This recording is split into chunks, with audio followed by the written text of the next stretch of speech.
សរសៃបងប្អូនទាំងនេះនេះឡាន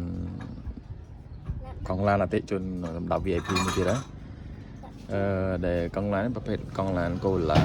185 70 14បាទមើលសភាពគាត់បែកនៅសង្គមថ្មីព្រះវិហារហើយគាត់ឲ្យខ្ញុំទៅដូរណាបើឆ្ងាយម្លឹងនេះគាត់ខ្ចីកង់ឡានគេដាក់មកគាត់ដោះមកដល់ពេលចេញមកមើលសភាពមិនធម្មតាបែកតិចវល់ហ្មងអូខេអញ្ចឹងបងប្អូនដែលឧស្សាហ៍ឬក៏មិនឧស្សាហ៍ក៏ដោយឬក៏ឧស្សាហ៍ក៏ដោយថាចុះខេត្តញឹកឬក៏ទៅផ្លូវឆ្ងាយអញ្ចឹងណាបាទយើងព្យាយាមមើលសម្ពាធកង់យើងបាទមើលសម្ពាធកង់ហើយមើលកាឡាហ្នឹងក៏រៀងស្ទើរដែរកាឡានេះស្ទើរមែនតើតែអញ្ចឹងបងប្អូនជួយឆែកមើលសបកកង់ខ្លួនឯងណាសម្ពាធខ្យល់បាទហើយមើល